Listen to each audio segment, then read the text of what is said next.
Good morning. Namaskar. Sorry to keep you all waiting.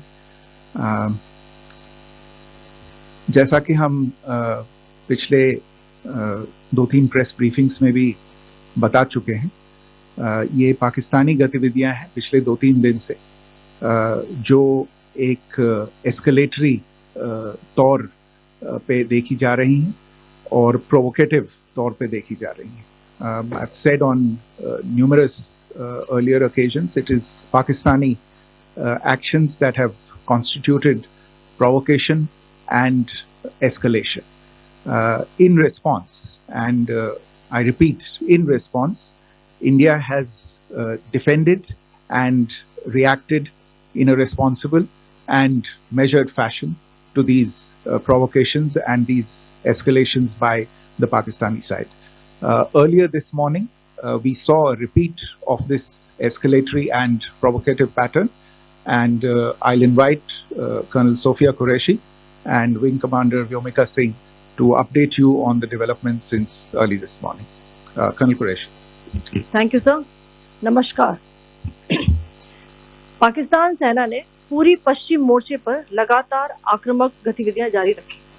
उसमें UCAV drone, long range weapons, loitering munitions और लड़ाकू विमानों का उपयोग कर भारतीय सैन्य ढांचे को निशाना बनाया. नियंत्रण रेखा पर भी ड्रोन घुसपैठ और भारी कैलिबर हथियारों से गोलाबारी की. अंतर्राष्ट्रीय सीमा और एलओसी पर श्रीनगर से नलिया तक 26 से अधिक स्थानों पर हवाई घुसपैठ के प्रयास किए गए. भारतीय सशस्त्र बलों ने अधिकांश खतरों को सफलतापूर्वक निष्क्रिय किया. फिर भी वायु सेना स्टेशनों पर उधमपुर, पठानकोट, आदमपुर और भुज बठिंडा स्टेशन, इन सब पर उपकरण व पर्सनल को हानि पहुंचाई. मैं ये भी बताना चाहती हूँ कि पाकिस्तान ने हाई स्पीड मिसाइल सुबह 1:40 पर इस्तेमाल करके पंजाब के एयरबेस स्टेशन को दागने की कोशिश की. एक निंदनीय और अनप्रोफेशनल एक्ट के तहत पाकिस्तान ने श्रीनगर, अवंतीपुर और उधमपुर के वायु सेना अड्डों पर चिकित्सा केंद्र और स्कूल परिसर को निशाना भी बनाया, जिससे उसके द्वारा सिविल इंफ्रास्ट्रक्चर पर हमला करने की गैर जिम्मेदाराना प्रवृत्ति फिर उजागर हुई. पाकिस्तान द्वारा सैन्य ठिकानों को जानबूझकर निशाना बनाने के पश्चात भारतीय सशस्त्र बलों ने त्वरित व सुनियोजित जवाबी हमले किए. Technical installation, command and control centres, radar sites और हथियार भंडार को चुनकर निशाना बनाया गया. रफीकी, मुरीद, चकलाला, रहमियार खान, सुकूर और चुनिया स्थित पाक सैन्य ठिकानों पर एयर लॉन्च सटीक हथियारों व लड़ाकू जेट से प्रहार किए गए. पसरूर स्थित रडार साइट और सियालकोट का एविएशन बेस भी प्रिसीजन एम्यूनिशन से टारगेट किए गए. इन कार्रवाइयों के दौरान भारत ने कम से कम कोलैटरल डैमेज की क्षति सुनिश्चित की. चिंता का विषय यह रहा कि पाकिस्तान ने लाहौर से उड़ान भरने वाले नागरिक विमानों की आड़ लेकर अंतर्राष्ट्रीय हवाई मार्गों का दुरुपयोग किया ताकि वे अपनी गतिविधियां छिपा सके. ऐसी चालों ने भारतीय वायु प्रतिरक्षा तंत्र को नागरिक सुरक्षा सुनिश्चित करते हुए अत्यधिक संयम के साथ कार्य करने के लिए विवश किया. साथ ही साथ पाकिस्तान ने मिस इन्फॉर्मेशन का सहारा लेते हुए आदमपुर स्थित S-400 प्रणाली, सूरतगढ़ व सिरसा के हवाई अड्डों, नगरोटा के ब्रह्मोस बेस, देहरागिरी के तोपखाना पोजीशन तथा चंडीगढ़ के अग्रिम गोला बारूद डिपो को नष्ट करने के झूठे दावे सोशल मीडिया पर फैलाए. भारत इन फॉल्स नैरेटिव्स को पूर्णतः खारिज करता है. नियंत्रण रेखा पर पाकिस्तान ने ड्रोन घुसपैठ और भारी तोपखाना गोलाबारी के कई प्रयास किए. कुपवाड़ा, बारामूला, पुंछ, राजौरी और अखनूर सेक्टर्स में तोप, मोर्टार एवं हल्के हथियारों से भीषण गोलाबारी जारी रही.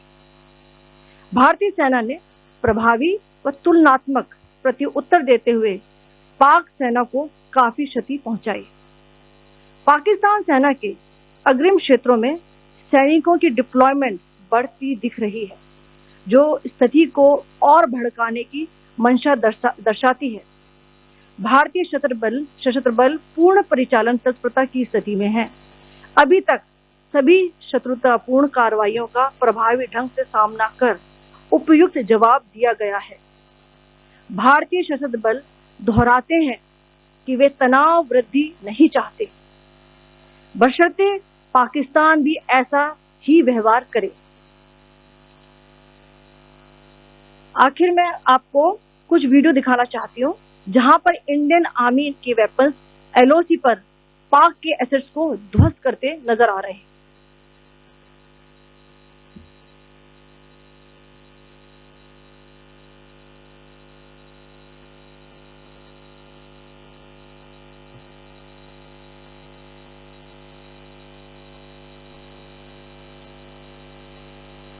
स्क्रीन में आप देख सकते हैं इस वीडियो को।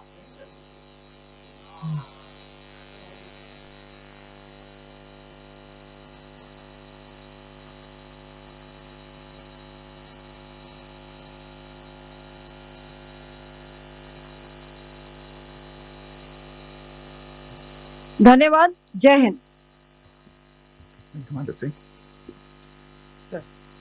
Pakistan military continued with its provocations, carrying out aggressive actions employing multiple threat vectors all along the western border. Pakistan employed UCAV, drones, long-range weapons, loitering munitions and fighter aircraft to target civilian areas and military infrastructure. Pakistan military also resorted to air intrusions using drones and firing of heavy caliber weapons along the line of control. Along the international border and the line of control, air intrusion and several harassment attacks were also attempted from Srinagar till Nalia at more than 26 locations. Indian Armed Forces successfully neutralized these threats and majority of the vectors. However, limited damage was sustained to equipment and personnel at Indian Air Force stations at Udhampur, Pathankot, Adampur and Bhuj. There were also several high-speed missile attacks noticed subsequently after 0140 hours in the night at several air bases in Punjab. In a deplorable cowardly act, targeting of civilian infrastructure also had taken place, where Pakistan attacked the Medicare Center and school premises at the air bases of Srinagar, Avantipur and Udhampur, yet again displaying irresponsible targeting of our civilian infrastructure. In a swift and calibrated response, Indian Armed Forces carried out precision attacks only on identified military targets. These included technical infrastructure, command and control centers, radar sites and weapon storage areas. Pakistan military targets at Rafiqi, Murid, Chaklala, Rahim Yar Khan, Sukur and Chunya were engaged using air-launched precision weapons from our fighter aircraft. Radar sites at Pasroor and Sialkot Aviation Base were also targeted using precision munitions. While carrying out these responses, India ensured minimum collateral damage. Pakistan has also attempted to execute a continued malicious misinformation campaign with claims of destruction of Indian S-400 system at Adampur, destruction of airfields at Suratgarh and Sirsa, BrahMos